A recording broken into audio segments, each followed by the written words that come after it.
Na última mensagem, falei sobre 5 ministérios do Espírito Santo, nos quais ele continuou o ministério de Jesus em nossas vidas. Falei sobre ele como professor, lembrador, guia, revelador e administrador. Agora quero focar nesse ministério específico do Espírito Santo como guia. Vou voltar a João 16, versículo 13 de novo. No entanto, quando ele, o Espírito da verdade, vier, ele vai guiá-lo em toda a verdade. Então, a afirmação clara, o Espírito Santo vem para ser nosso guia. E então, em Romanos capítulo 8 e verso 14, Paulo fala sobre como podemos ser cristãos completos e realizados. Romanos 8, versículo 14, um versículo muito importante. Pois todos aqueles guiados pelo Espírito de Deus, esses são filhos de Deus. O tempo verbal ali é o presente contínuo. Quantos são regularmente guiados pelo Espírito de Deus? Estes são filhos de Deus. A palavra filho aqui fala de maturidade. Não é a palavra para um bebê, mas a palavra para um filho adulto.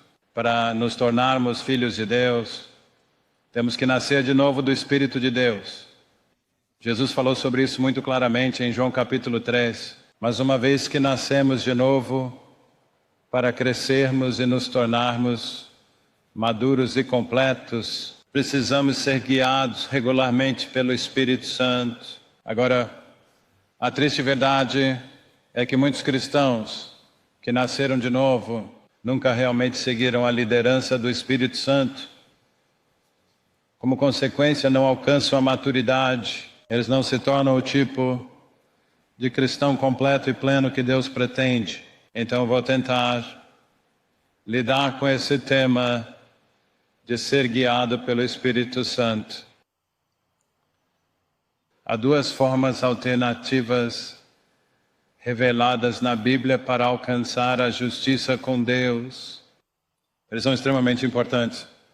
Esse é um tema principal do Novo Testamento. Mas, segundo minha observação, pouca atenção é dada a esta questão específica. As 2 maneiras pelas quais podemos procurar alcançar a retidão com Deus são ou lei ou graça. E a Bíblia revela muito claramente que eles são mutuamente exclusivos. Se você busca alcançar a justiça pela lei, você não pode alcançar a justiça pela graça.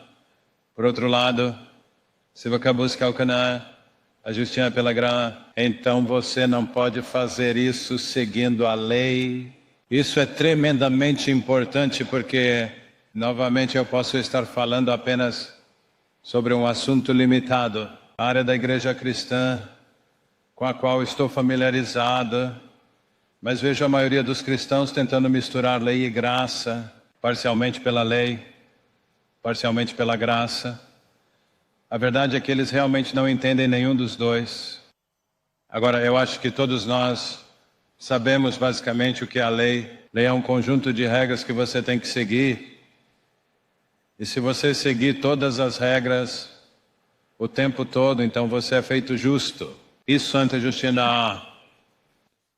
A graça, por outro lado, ante algo que não podemos ganhar e não podemos alcançar, trabalhando para isso.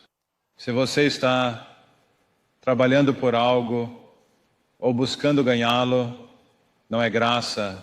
A graça não pode ser obtida por méritos. A graça é recebida de Deus de apenas uma maneira. Mas Efésios capítulo 2, versículo 8, diz isto: pois pela graça você foi salvo através de quê? Fé, isso mesmo. A graça vem somente através da fé. E se você quer alcançar a justiça, se quer atingir a maturidade de Deus, você precisa decidir vai fazer pela lei ou pela graça.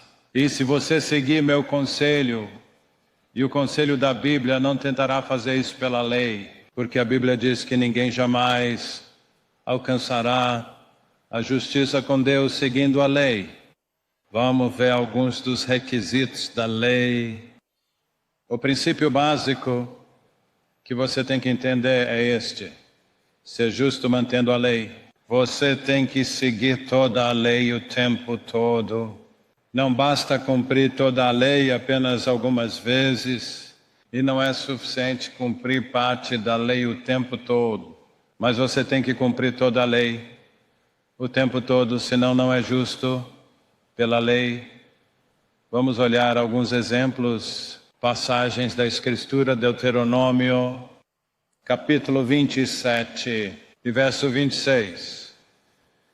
Esta é a última frase do capítulo, e é o final de uma lista de 12 maldições que Israel foi obrigado a pronunciar sobre si mesmo. Depois de chegarem à terra prometida, se não cumprissem toda a lei o tempo todo. E é isso que esta maldição específica diz: maldito é aquele que não confirma todas as palavras desta lei. Maldito é aquele que não seguir e obedecer a todas as palavras desta lei. Em outras palavras, se você começa a seguir a lei e depois se desvia dela, você fica sob uma maldição.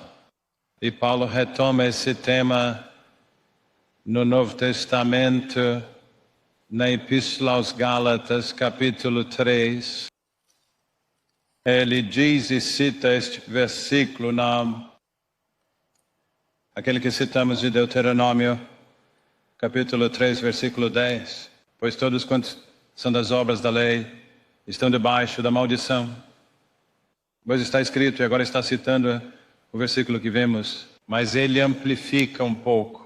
Maldito seja todo aquele que não persistir em todas as coisas que estão escritas no livro da lei para cumpri-las. Então, se você quer receber a bênção e evitar a maldição, você tem que continuar em todas as coisas o tempo todo para fazê-las. Caso contrário, a lei não traz benefícios para você do ponto de vista da lei. Justiça.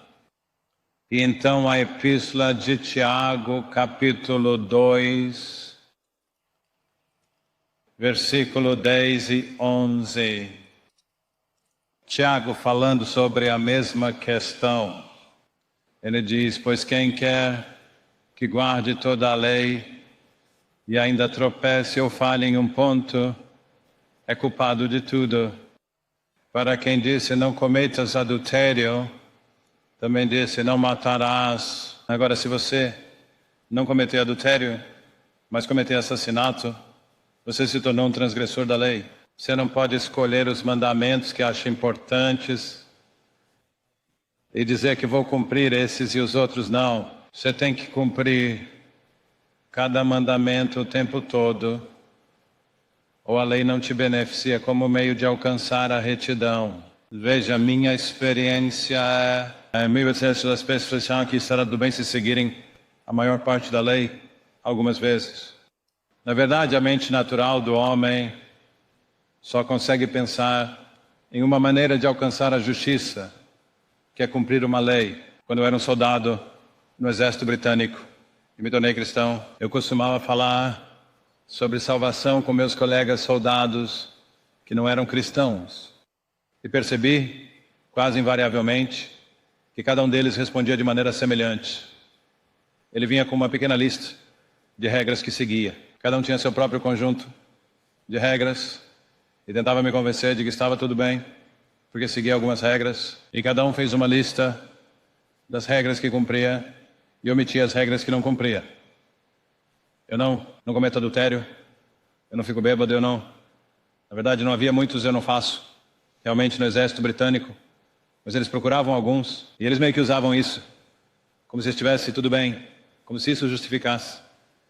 Havia outras coisas que eles não faziam, mas isso não era importante. Eu aprendi que é assim que a mente natural do homem pensa.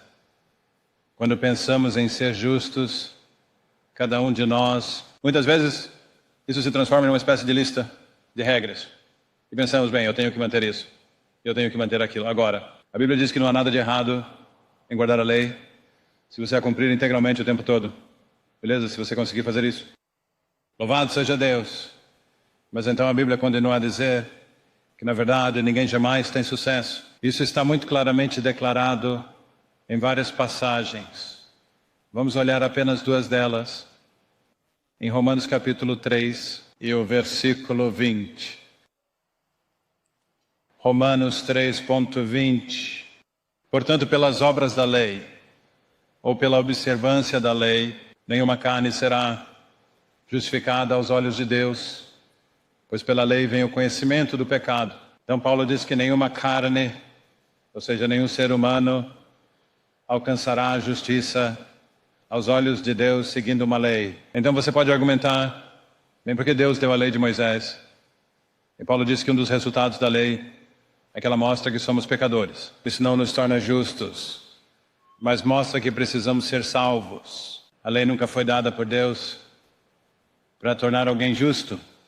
Um dos seus principais propósitos era para nos mostrar que precisamos ser salvos. Outro objetivo principal era mostrar que não podemos nos salvar. E outro propósito era prever e predizer o Salvador, que seria capaz de nos salvar. Mas voltando ao que Paulo diz, ele diz, pelas obras da lei, nenhuma carne, nenhum ser humano, nunca alcançaremos justiça com Deus.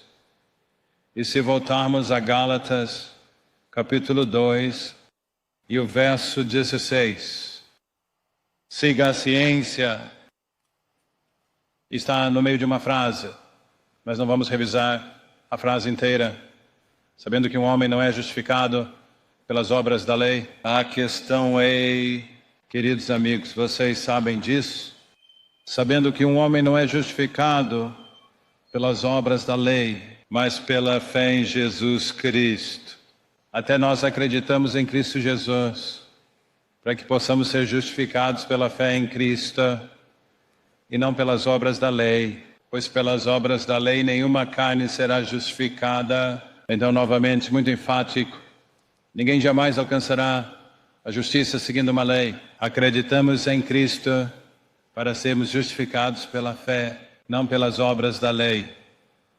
Então, voltando ao trecho no próximo capítulo de Gálatas, capítulo 3, no versículo 11, Paulo diz, mas que ninguém é justificado pela lei aos olhos de Deus, é evidente, pois os justos viverão pela fé.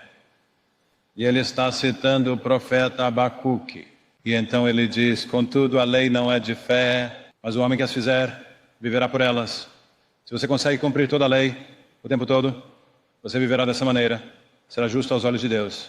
Mas a alternativa é pela fé, que não é observando uma lei, são alternativas mutuamente exclusivas. Agora penso que só Deus concebeu um método de alcançar a justiça pela fé.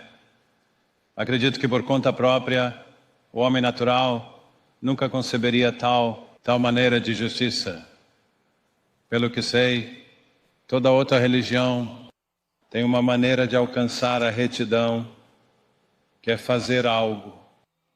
Diferentes religiões têm diferentes coisas que você precisa fazer, mas no fundo todas elas pensam desta forma: serei justo se fizer isso, isso e isso, e não fizer aquilo, aquilo e aquilo. Isso significa que a fé cristã, se a entendermos corretamente, é absolutamente única. Não há outra religião que tente oferecer fé na mesma base que a fé cristã oferece. A questão é, funciona? Se funcionar, então somos das pessoas mais privilegiadas, porque descobrimos a única maneira de alcançar a justiça. Porque Deus, em sua misericórdia, nos mostrou isso. Agora quero olhar para algumas passagens em Romanos, e é aqui que você precisa amarrar uma toalha na testa e realmente concentre-se. Sei que este não é o clima ideal para se concentrar, mas tenho grandes expectativas de vocês. Acredito que vão conseguir. Vamos ler de Romanos, capítulo 7.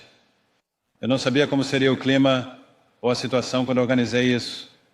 Acho que Deus deve ter pretendido isso. Certo, vamos começar com os primeiros 6 versículos de Romanos. Agora, esta é uma comparação bastante elaborada, tirando uma analogia do casamento, o princípio sendo, se uma mulher casa com um homem, enquanto o homem estiver vivo, ela não é livre para casar com outro homem sem ser chamada de adúltera. Mas se o homem com quem ela se casou morrer, então ela está livre para se casar com outro homem sem ser chamada de adúltera. E então Paulo aplica isso sobre a relação do cristão com a lei. Aqui é que fica um pouco difícil, vou tentar iluminar isso para você. A questão é, isso é tão importante, porque a minha observação é que a maioria dos cristãos vive num crepúsculo. Nem lei de um lado, nem graça do outro, mas no meio do caminho entre os dois. E eles geralmente ficavam com o pior dos dois mundos. Então agora vou ler. Vocês não sabem, irmãos, pois falo com aqueles que conhecem a lei, e a lei tem domínio sobre um homem enquanto ele vive. Uma vez que você esteja sob a lei, não há fuga da lei, exceto pela morte. A lei continua a governar sobre você, mas uma vez que a lei o tenha condenado à morte, ela não tem mais domínio sobre você. Você escapou do domínio da lei. A mensagem é, vou dizer antecipadamente, nós escapamos do domínio da lei através da morte de Jesus. Agora vamos mostrar como funciona, pois a mulher que tem um marido está presa à lei do seu marido enquanto ele viver. Mas se o marido morrer, ela é liberada da lei do seu marido. Então, se enquanto seu marido vive, ela casar com outro homem, será chamada de adúltera. Mas se o marido dela morrer, ela está livre dessa lei, de modo que não é adúltera, mesmo que tenha casado com outro homem agora. Essa é a aplicação para nós como crentes em Jesus. Portanto, meus irmãos, vocês também se tornaram mortos para a lei por meio do corpo de Cristo, para que você possa se casar com outro, mesmo com aquele que foi ressuscitado dos mortos, para que possamos gerar frutos. A Deus, vamos considerar isso. E aqui é onde você tem que entender o pensamento de Paulo. Os judeus são pessoas de mentalidade muito analítica. Está no contexto da religião deles. É por isso que você vai descobrir que proporcionalmente existem mais físicos judeus de sucesso do que de qualquer outra região. E se você conseguir trabalhar nisso, você terá uma mente afiada, isso te fará afiado. Agora vou colocar em minhas palavras. Paulo está dizendo que quando você fica sob a lei, isso é um contrato de casamento, pelo qual você está casado com sua natureza carnal. Entendido? Porque a lei age sobre sua natureza carnal e diz, faça isso, não faça aquilo. É meio que visto como um conjunto de regras, falando com você e dizendo, agora faça isso, não faça aquilo. E uma vez que você está sob a lei, você está casado com essa natureza carnal sua, que é uma rebelde. E não importa o quanto você tente seguir a lei, você não consegue porque o rebelde em você não faz a coisa certa. Quantos de vocês seriam honestos o suficiente para admitir que essa é a sua experiência? Vocês realmente tentaram fazer a coisa certa? Seguir as regras? E de alguma forma você não teve sucesso. Tudo bem. Não vou pedir para levantar as mãos se você não quiser, mas você não perderá nada por levantar a mão. Então Paulo diz, enquanto essa natureza carnal nossa permanecer viva, não estamos livres para casar com outro homem. Mas a boa notícia é que quando Jesus morreu na cruz, nossa natureza carnal foi posta à morte nele. Ele disse isso no 6º capítulo de Romanos, nosso velho homem foi crucificado. Com ele Jesus. Agora se a carne foi morta, executada, Paulo diz que estamos livres para casar com outra pessoa. Com quem devemos nos casar? Com aquele que foi ressuscitado. Então estamos casados agora. Pelo Espírito Santo, fomos unidos a Cristo ressuscitado. Não estamos casados com a carne, não estamos sob a lei. Quando a lei nos condenou à morte, Esse é o último poder que ela tinha sobre nós. A morte nos libertou da lei. Agora estamos livres para um tipo diferente de união. Uma união através do Espírito com Cristo ressuscitado. E ele continua dizendo isso. Agora estamos no capítulo 7, versículo 6. Quando estávamos na carne, quando éramos controlados pela nossa natureza carnal, as paixões do pecado, que foram despertadas pela lei, estavam atuando em nossos membros, dar frutos para a morte. Agora isso é uma declaração surpreendente para a maioria das pessoas religiosas. Mas diz que as paixões do pecado, fomos despertados pela lei. A lei não nos impediu de pecar, mas instigou o pecado em nós. Paulo chega a um exemplo daqui a pouco, então guarde isso em um arquivo pendente. Versículo 6. Mas agora fomos libertados da lei, tendo morrido para o que estávamos presos, nossa natureza carnal, para que possamos servir na novidade do Espírito e não na antiguidade da letra. Então fomos libertados da obrigação de seguir a lei como meio de alcançar a justiça, porque a coisa que a lei dominava, nossa natureza carnal, foi morta. Agora podemos nos casar com outra pessoa, o Cristo ressuscitado. E o que Paulo diz é, através do casamento você gera descendentes. Quando estávamos casados com a carne, gerávamos filhos da carne. E em Gálatas 5 ele lista as obras da carne. Não tem nada de bom nelas. Você vê, se você é casada com um homem ruim, você vai ter filhos problemáticos, é isso. Essa é a mensagem. Agora estamos livres dessa união. Pelo Espírito Santo podemos nos unir a Cristo ressuscitado e produzir o fruto da sua justiça em nós, que é o fruto do Espírito. Então você entende, de certa forma, não é o que tentamos fazer, é com o que nos unimos que determina como vivemos. Isso é realmente a essência da mensagem cristã, entende? Desde que você esteja apenas tentando ser bom e fazer o certo, você não entendeu a mensagem. A mensagem é se unir à pessoa certa e tudo se resolverá naturalmente. Talvez eu deva... Acho que vou dizer isso agora. Não vou. Eu vou falar sobre isso mais tarde. Tudo bem, agora vamos continuar em Romanos capítulo 7. E Paulo vai compartilhar sua própria experiência pessoal.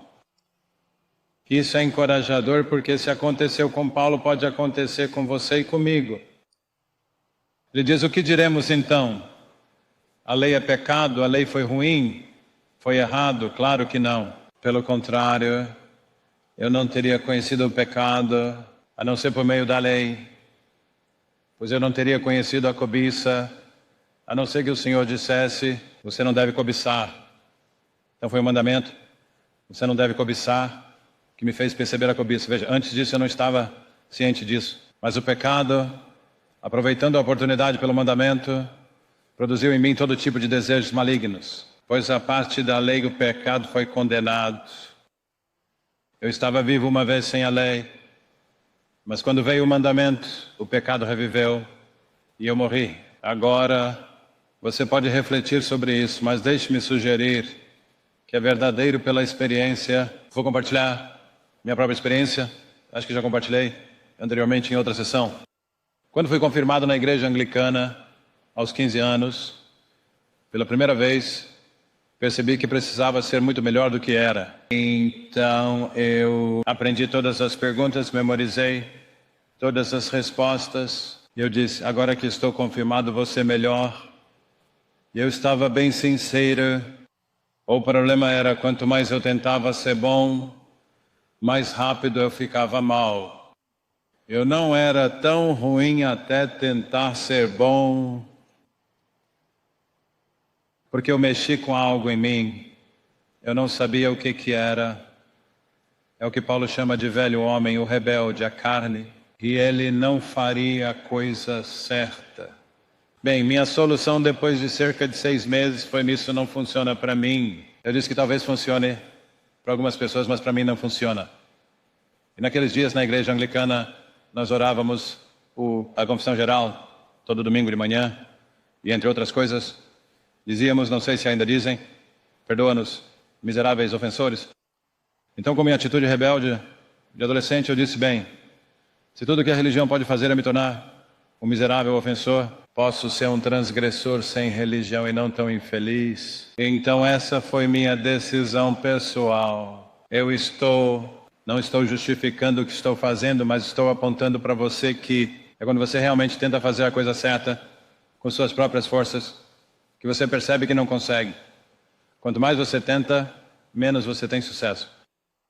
Essa foi a experiência de Paul. Aconteceu com ele, acontece com milhões de pessoas. Na verdade, as pessoas que não sabem quão ruins são as que nunca tentaram ser boas.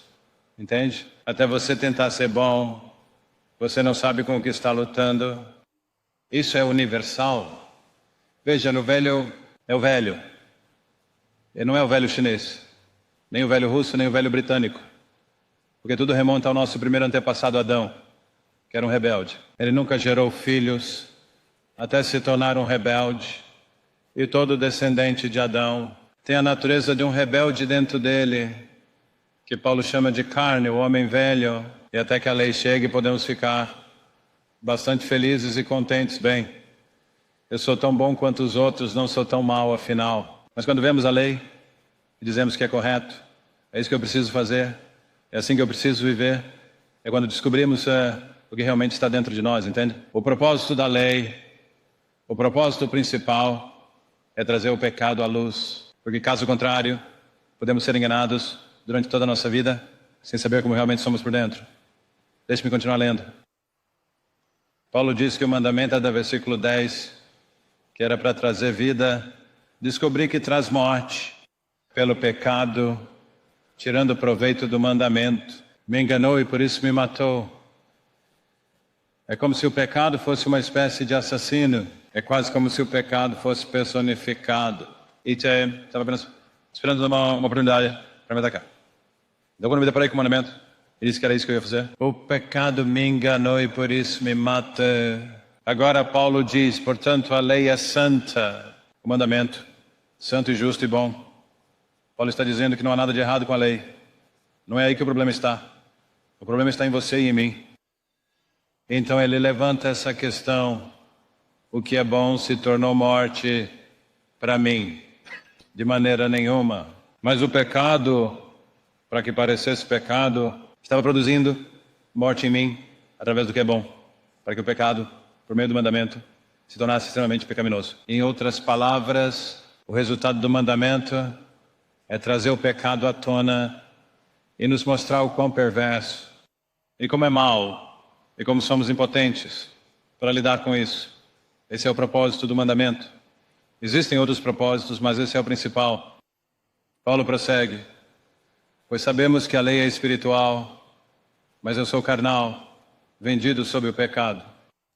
É uma imagem muito vívida, se posso pausar por um momento, porque na cultura do Império Romano, quando um exército capturava prisioneiros de outra nação, frequentemente eles eram vendidos como escravos no mercado de escravos. E os soldados levaram preços. E quando uma pessoa estava sendo vendida como escravo, e eles ficariam em um bloco, com um poste atrás deles. E uma lança foi empurrada para fora do poste, sobre a cabeça deles. Então ser vendido como escravo era ser vendido sob uma lança, era a expressão. Então Paulo diz, sou carnal, vendido ao pecado. Meu pecado é a lança estendida sobre minha cabeça, que me faz ser vendido como escravo. E algo que precisamos ter em mente. Quando um proprietário de escravos compra um escravo, o escravo não decide o que vai fazer, o proprietário decide. E assim você vê, Satanás tem alguns escravos respeitáveis e alguns menos respeitáveis. Mas se você e eu somos um dos escravos respeitáveis, não desprezemos os outros. Porque não é a escolha deles, é a escolha do Satanás. Uma mulher que se torna escrava pode virar cozinheira. Outra pode ser prostituta. Mas não é a decisão dela. É a decisão do escravizador. E assim você vê alguns de nós que são escravos respeitáveis, que vivem bem. Podemos apontar o dedo para uma prostituta, ou viciado em drogas, ou quem quer que seja, e dizer, lá está você. A verdade é que todos somos escravos. Que tipo de escravos somos? Não é nossa decisão. É o Senhor dos escravos que toma a decisão. A boa notícia é que eu poderia muito bem interromper agora e depois voltarei ao meu tema. É que um dia Jesus entrou no mercado de escravos e Ele disse, vou comprá-lo, eu a comprarei, ele é meu, ela é minha. Aqui está o preço, meu precioso sangue. Como você se sentiria se estivesse lá, no bloco de escravos, esperando para ser vendido nu, tremendo de medo, pessoas se aproximando de você, apalpando sua pele, para ver sua juventude ou condição de saúde. E então esse maravilhoso príncipe de homem entra, porque eu vou comprá-la. E quando ele te compra, ele te dá a liberdade. Você ficaria animado, não ficaria? Veja, o problema conosco, cristãos, é que não ficamos animados o suficiente. Porque realmente não vemos o que Deus fez por nós. Então, seguindo bem, versículo 14, pois sabemos que a lei é espiritual, mas eu sou carnal, vendido ao pecado. Agora, se apenas Paulo teve esse problema, tenho certeza que você concorda, pois o que estou fazendo não compreendo, pelo que eu farei isso que não pratico. Mas o que eu odeio, isso eu faço. Quantos de vocês seriam honestos o suficiente para dizer que sabem, por experiência, o que isso significa? Vocês levantariam a mão para dizer que é verdade? Certamente verdade na minha vida.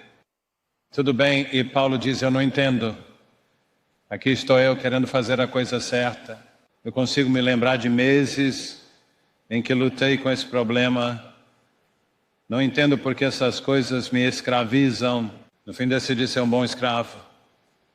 Foi só isso que decidi, não vou lutar. Só vou ceder. Mas Deus, em sua misericórdia, decretou o contrário. Tudo certo. Isso, obrigado. 16. Selenino, eu faço o que não quero fazer. Eu concordo com a lei que é boa. Agora estou dizendo que a lei está correta. É o que eu deveria estar fazendo. Não estou criticando a lei. Mas agora é o cerne da questão. Mas agora não sou mais eu que faço isso, mas o pecado que habita em ti. Quando eu decido fazer a coisa certa, concordo que é a coisa certa. Eu concordo com o que o Senhor diz. Eu digo o que vou fazer e faço exatamente o contrário. Então eu descubro que não sou realmente eu que estou fazendo isso. É o pecado que habita em mim. Então você pode dizer, se quiser, que a lei é o diagnóstico de Deus. Sabe o que é um diagnóstico? Diagnostica seu problema. Veja, você vai para qualquer médico e diga, doutor, estou com uma dor no estômago. Ele não apenas alcança e pega frasco de comprimidos. Ele tenta diagnosticar a causa da dor. Porque quando ele sabe a causa, pode encontrar a cura. E Deus nos deu esse diagnóstico. Aqui está como podemos descobrir o problema real. É o pecado que habita em mim. Em certo sentido, é o pecado isolado. Não sou farmacologista, mas uma das tarefas de um farmacologista ao coletar uma amostra é isolar o elemento específico que causa a doença. E Deus fez isso pela lei. Ele diagnosticou a raiz do problema, é o pecado. Morando em mim, não sou eu, é outra coisa. Sou responsável, mas não sou eu quem faz.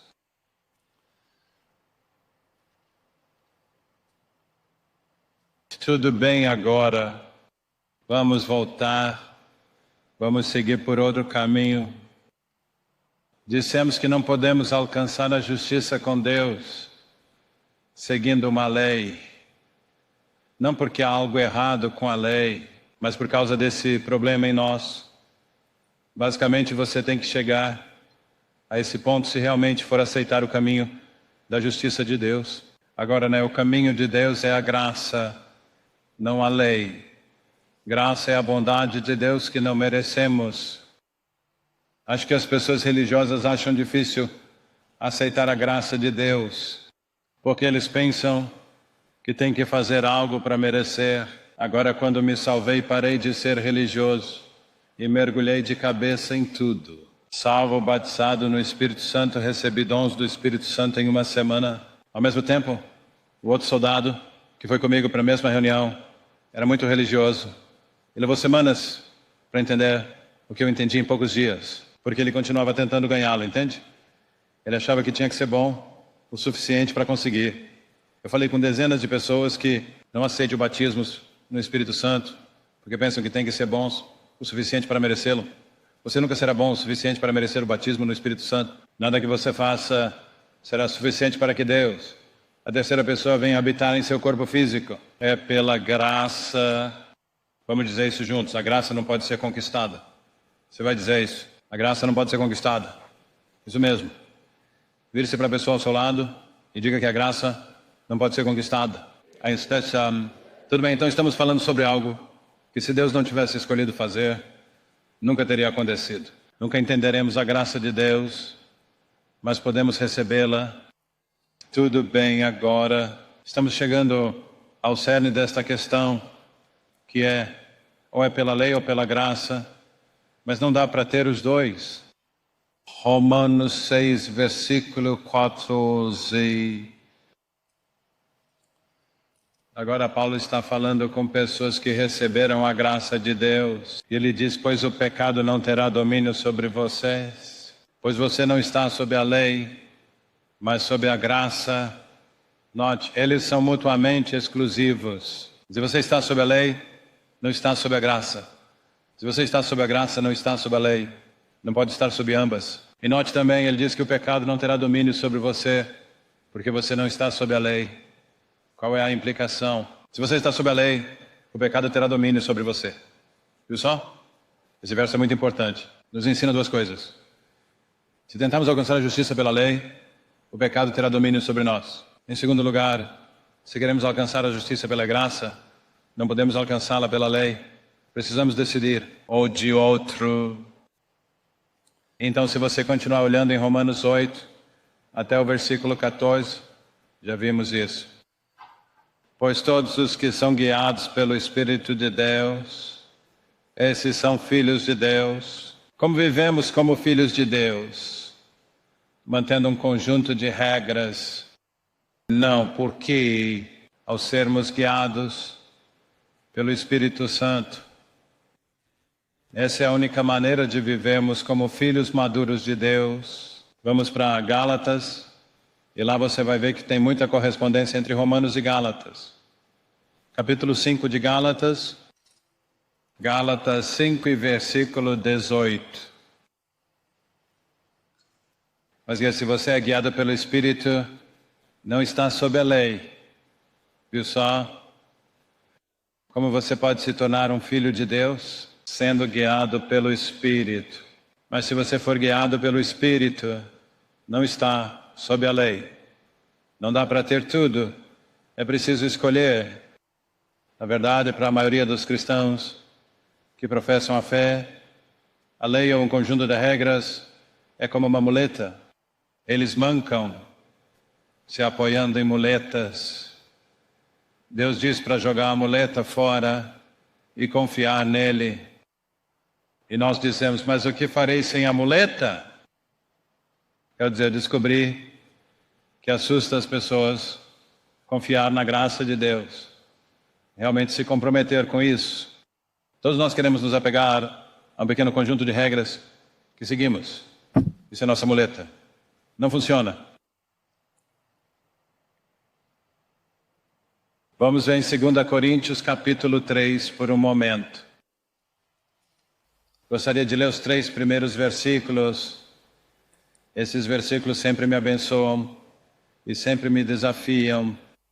Começamos de novo a nos recomendar, ou precisamos, como alguns outros, de cartas de recomendação para vocês ou de vocês. Paulo diz, precisamos que alguém escreva e diga que nosso ministério deve ser aceito. Ele disse, não, isso não é necessário. Precisamos que você escreva e diga a outras pessoas para aceitarem nosso ministério. Ele disse que não é necessário. Então ele faz essa declaração incrível. Vocês são nossa carta, escrita em nossos corações, conhecida e lida por todos. O que Paulo está dizendo é: se alguém quer saber minha teologia, vá para Corinto, porque está escrito lá, não no papel, mas na vida de homens e mulheres. Porque quando eu fui a Corinto, ninguém tinha ouvido falar do Evangelho de Jesus. Era uma cidade cheia de cafetões e prostitutas, de homossexuais e bêbados, extorsionários e todo tipo de pessoas perversas. E agora há milhares dessas pessoas vivendo vidas puras e piedosas. Essa é a minha carta, essa é a recomendação que ofereço no meu ministério. Veja, quisesse Deus, irmãos e irmãs, se pudéssemos dizer o mesmo. Quer saber o que eu acredito? Vá e veja as pessoas a quem ministrei. Elas são a minha carta. Lá você vai descobrir no que eu realmente acredito. Então Paulo continua, versículo 3. Vocês são claramente uma carta de Cristo, ministrado por nós. Escrito não com tinta, mas pelo Espírito do Deus vivo. Não em tábuas de pedra, mas em tábuas de carne, isto é, do coração. Paulo diz que a lei foi escrita em tábuas de pedra. Era externo. Isso não adiantou nada, porque o problema estava dentro das pessoas. Mas ele diz, pelo Espírito, eu posso escrever as leis de Deus em seu coração. E o que está no seu coração determinará a maneira como você vive. Quando a lei de Deus está no seu coração, você vive do jeito de Deus. Eu citei ontem, acho que foi Provérbios 4,23. Proteja o seu coração com toda diligência, pois dele procedem as questões da vida. Veja bem, sou um pregador e vou dizer que pregar é perda de tempo. Se o Espírito Santo não estiver presente, porque eu não posso escrever nos seus corações. Não tem como eu ter acesso aos seus corações. Mas se eu pregar e o Espírito Santo honrar o que eu digo, ele escreverá em seu coração. E é isso que vai te mudar. Você pode sair desta reunião esta tarde completamente mudado. Alguns de vocês, se o Espírito Santo tiver escrito a mensagem em seu coração. Que ministério abençoado. Ser capaz de mudar a vida das pessoas. Eu mesmo não me interesso por religião. Eu não poderia me importar menos com religião. A única coisa que me interessa é ver as pessoas mudarem pelo poder de Deus. Pessoas que estavam miseráveis, deprimidas e sem esperança, repentinamente preenchido com paz e alegria e encontrar algo pelo qual viver. Isso é o que me mantém em movimento. Tenho 73 anos, não penso em me aposentar porque gosto do que faço. Para mim não é uma rotina religiosa, é emocionante. É empolgante apenas por causa do Espírito Santo. Toda vez que eu prego, eu digo ao Espírito Santo, se você não estiver lá e não ungir, isso tudo será uma perda de tempo. Tão bem quanto encerrar a reunião antes de começar. Mas onde o Espírito Santo está, tudo pode acontecer. Você provavelmente já ouviu falar de C.T. Studd, um famoso graduado universitário da minha universidade, Cambridge. Jogou cricket pela Inglaterra e em seguida tornou-se missionário. Certa vez ele orou assim, disse, Senhor, nos dê temporadas de glorioso desordem. Eu digo amém.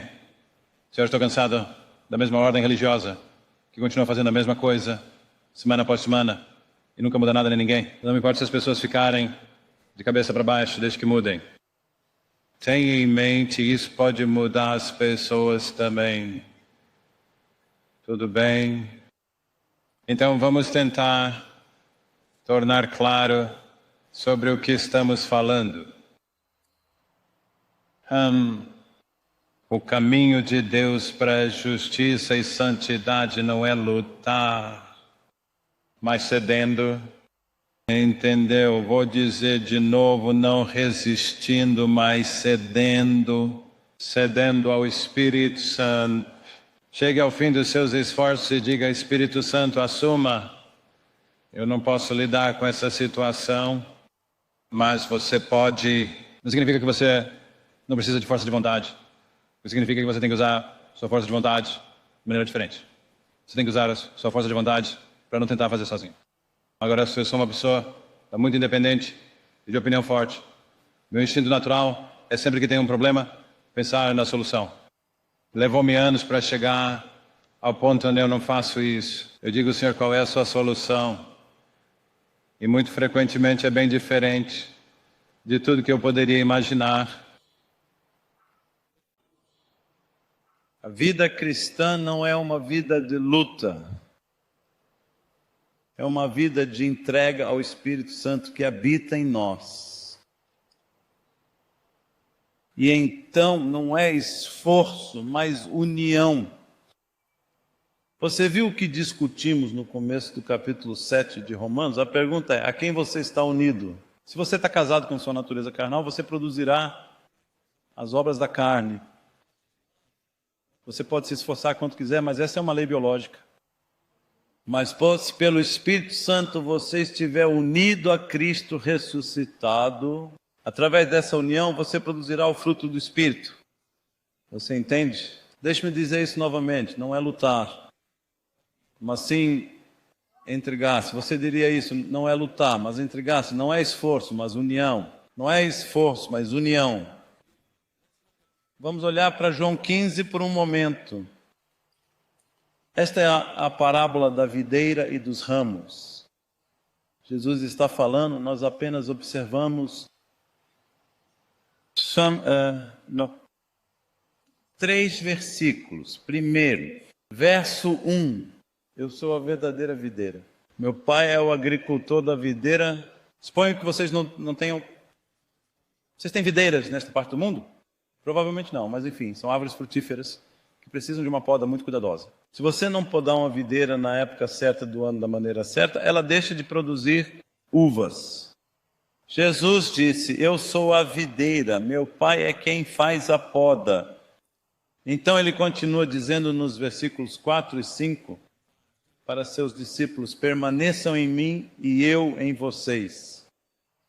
Já que o ramo não pode dar fruto por si mesmo, a menos que permaneça na videira, nem você pode, a menos que permaneça em mim. Eu sou a videira, vocês são os ramos. Quem permanece em mim e eu nele produz muito fruto, pois sem mim vocês não podem fazer nada. Agora, uma videira não produz uvas com muito esforço. Não faz resoluções e diz: não, vou produzir uvas. Não é assim que acontece. Como acontece então? Está unido ao tronco, ao caule da videira, e a mesma vida que está no tronco flui pelos galhos, na seiva. E a vida nos galhos traz à tona o tipo apropriado de fruta. Então Jesus disse: eu sou a videira, vocês são os ramos. Se permanecerem conectados a mim, em mim, unidos a mim, produzirão muitos frutos. Então ele nos deu um aviso, que é muito importante. Ele diz: mas você tem que esperar ser podado. Veja, existem alguns cristãos que enfrentam problemas porque não estão produzindo muitos frutos. Há outros cristãos que têm problemas porque estão produzindo frutos. E Jesus disse: cada ramo em mim que dá fruto, meu Pai vai podá-lo. Se você já viu uma videira ser podada, é implacável. Eles cortam os galhos bem próximo ao caule. Você pensaria que essa coisa nunca mais vai dar fruto. Mas no próximo ano será mais frutífero. Alguns de vocês estão lutando com coisas que são culpa sua.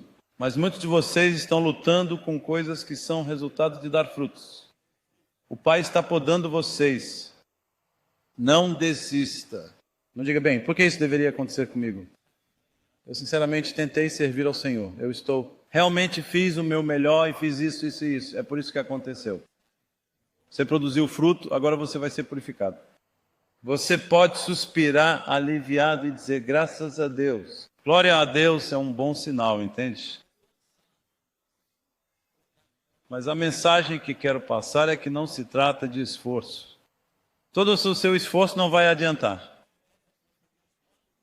Nenhum esforço produzirá uma uva em 1000 anos. É o quê? É união. Veja, há uma bela parábola aí. Eu estava falando sobre a Trindade, o Pai, o Filho e o Espírito. Todas as 3 pessoas da Trindade estão ali. O Pai é o agricultor, Jesus é a videira e o Espírito Santo é a seiva, que flui para cima através da videira e entra nos galhos. E é isso que produz frutos, o fruto do Espírito. Não o fruto dos nossos melhores esforços.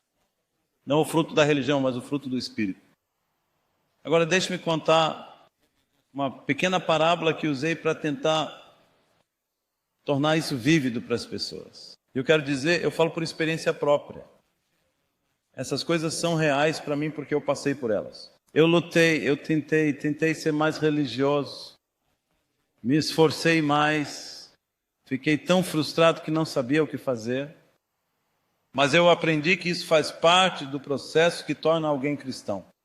Então eu quero te contar essa pequena parábola. A parábola é esta. Você está em um determinado lugar e precisa encontrar o caminho para um destino distante.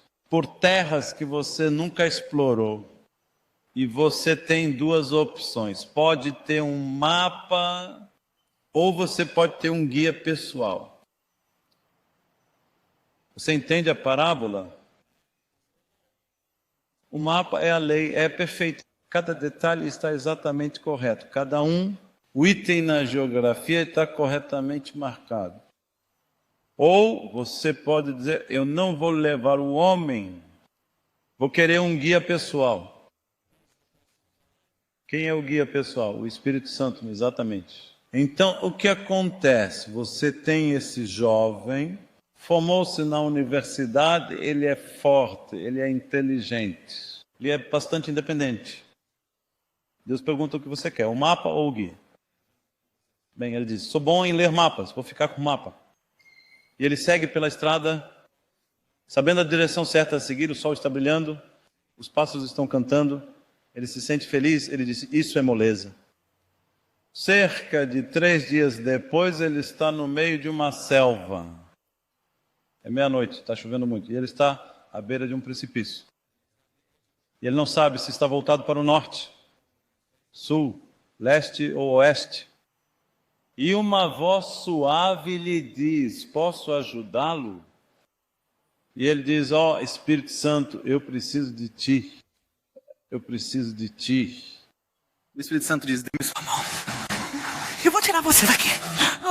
E um pouco mais tarde, eles estão na estrada, novamente, caminhando lado a lado.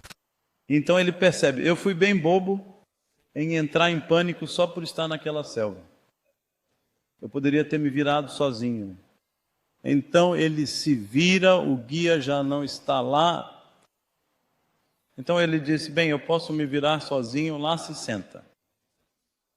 Mas 2 dias depois, ele está no meio de um pântano. E a cada passo que ele dá, ele afunda um pouco mais. E ele não sabe o que fazer, diz, não posso pedir ajuda novamente.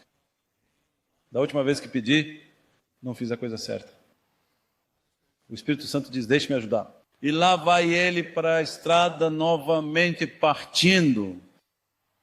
E eles estão progredindo bem. E então ele pensa, bem, ainda tenho o mapa.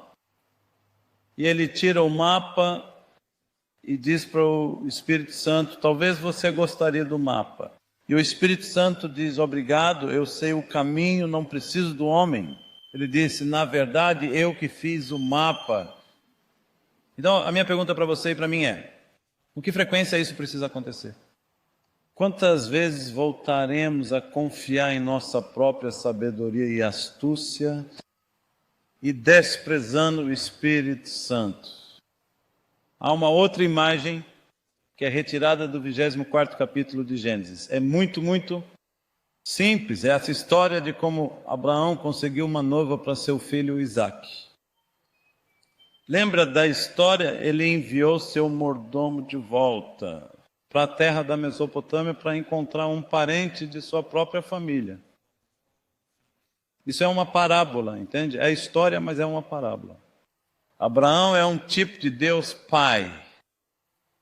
Isaque é um tipo de Jesus Cristo, o único filho. A noiva escolhida cujo nome era Rebeca, é um tipo do quê? A igreja, isso mesmo. Há outro personagem principal que é sem nome. E esse é o mordomo, ele nunca é nomeado. O mordomo é um erro de digitação. O Espírito Santo, veja, este é o autorretrato do Espírito Santo. Em Gênesis capítulo 24. E o que caracteriza é que ele nem se nomeia.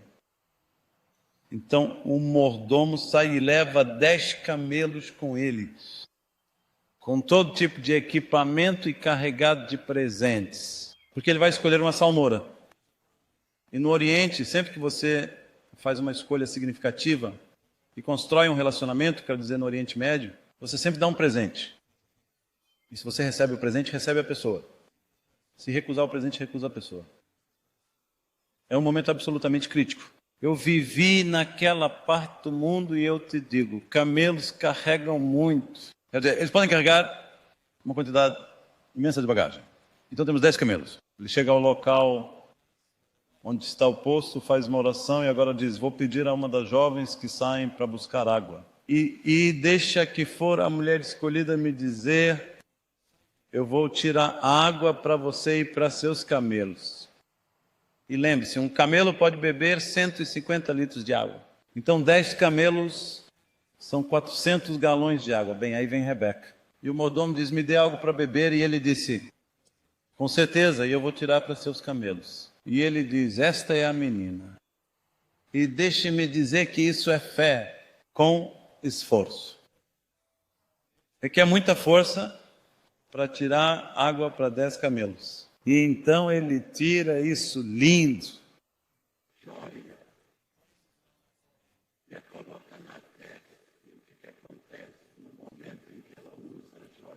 Isso a destaca como a noiva escolhida. O que teria acontecido se ela tivesse recusado a joia? Ela nunca teria se tornado a noiva. O que acontecerá com uma igreja que recusa os dons do Espírito Santo? Não pode ser a noiva. Então você sabe o resto da história, mas o que eu quero destacar é que a Rebeca nunca teve um mapa. Ela nunca esteve onde estava indo, mas ela tinha um guia. Ela nunca tinha visto o homem com quem ia se casar. Ela nunca tinha visto o pai dele. Ela só tinha uma fonte de informação, o mordomo. Isso é como você e eu. Não podemos fazer isso com o homem, mas podemos ter um guia. Nunca veremos o céu, nunca veremos o Senhor pessoalmente, nunca veremos Deus Pai nessa vida. Mas o Espírito Santo nos dirá o que esperar. Você pode dizer obrigado, Deus, pelo Espírito Santo? Amém. Deus te abençoe.